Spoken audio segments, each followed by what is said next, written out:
ಸಂಗ್ರಹಣೆ ಮಾಡಿದ್ದಾರೆ. ಉಜ್ನಿ ನದಿಯಿಂದ 35,000 ಕ್ಯೂಸೆಕ್ಸ್, ಸೀನಾ ಜಲಾಶಯ ಕಡೆಯಿಂದ 1.5 ಲಕ್ಷ ಕ್ಯೂಸೆಕ್ಸ್, ವೀರ ಜಲಾಶಯದಿಂದ 30,000 ಕ್ಯೂಸೆಕ್ಸ್, ಬೋರಿ ಎಲ್ಲ ಸೇರ್ತಿವೆ ಅಂದರೆ 2.5 ಲಕ್ಷಕ್ಕಿಂತ ಜಾಸ್ತಿ ಕ್ಯೂಸೆಕ್ಸ್ ನೀರು ಹರಿತಾ ಬರ್ತಾ ಇದೆ.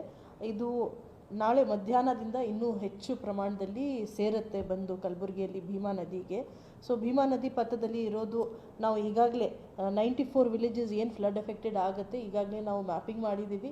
ಈಗಾಗಲೇ ಅದೆಲ್ಲ ಕಡೆ 100 ಕಡೆ ಕಾಳಜಿ ಕೇಂದ್ರ ನಾವು ಅವಶ್ಯಕತೆ ಇದ್ದಲ್ಲಿ ಮಾಡೋಕ್ಕೆ ತಯಾರಿದ್ದೀವಿ.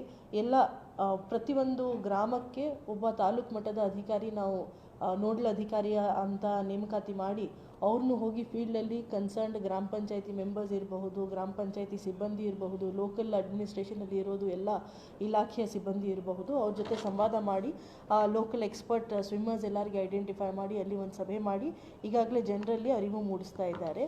ಅದಲ್ಲದೆ ಜಾನುವಾರುಗಳು ನಾವು ರೆಸ್ಕ್ಯೂ ಮಾಡೋದು ಅವಶ್ಯಕತೆ ಇದ್ದಲ್ಲಿ ಒಂದು 40 ಕಡೆ ಎಲ್ಲೆಲ್ಲಿ ನಾವು ತಾತ್ಕಾಲಿಕ ಗೋಶಾಲೆ ಸ್ಥಾಪನೆ ಮಾಡಬಹುದು ಆ ಜಾಗ ಸಹ ನಾವು ಗುರುತಿಸಿ ಇಟ್ಕೊಂಡಿದ್ದೀವಿ.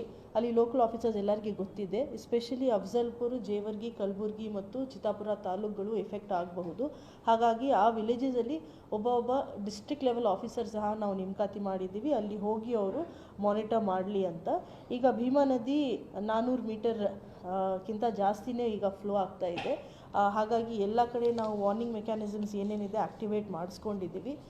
ಜೊತೆಗೆ ತಮ್ಮೆಲ್ಲರಿಗೆ ಗೊತ್ತಿರೋ ಹಾಗೆ ಮನೆಯಲ್ಲಿ ನೀರೆಲ್ಲ ನುಗ್ಗಿದೆ ಅಂದರೆ ನಾವು ಶಿಫ್ಟಿಂಗ್ ಮಾಡ್ತೀವಿ. ಅವ್ರ ಮನಪೋಲಿಕೆ ಮಾಡಿ ಜನರಿಗೆ ಸ್ವಲ್ಪ ಕೆಳಗಡೆ ಇರೋದಕ್ಕಿಂತ ಸ್ವಲ್ಪ ಹೈ ಲೆವೆಲಲ್ಲಿ ಇರೋದು ಮನೆಗಳು, ರಿಲೇಟಿವ್ಸ್ ಮನೆ ಇರಬಹುದು, ಫ್ರೆಂಡ್ಸ್ಗಳದ್ದು ಮನೆಗಳು ಇರಬಹುದು, ಅಲ್ಲಿ ಶಿಫ್ಟ್ ಮಾಡಿ ಅಂತ ಅವ್ರ ಮನಪೋಲಿಕೆ ಮಾಡ್ತಾ ಇದ್ದೀವಿ. ಅದಲ್ಲದೆ ಯಾರಾದರೂ ಅದನ್ನು ಇಷ್ಟಪಡೋದಿಲ್ಲ ಅಂದರೆ ನಮ್ಮ ಕಾಳಜಿ ಕೇಂದ್ರ ಸಹ ರೆಡಿ ಇದೆ. ಬಹಳಷ್ಟು ಜನರು ಫೋನ್ ಕಾಲ್ಸ್ ಮಾಡ್ತಾ ಇದ್ದಾರೆ. ಹಾಗಾಗಿ ತಾಲೂಕು ಮಟ್ಟದಲ್ಲಿ ಮತ್ತು ಜಿಲ್ಲಾ ಮಟ್ಟದಲ್ಲಿ ಈಗಾಗಲೇ ನಾವು ನಮ್ಮ ಹೆಲ್ಪ್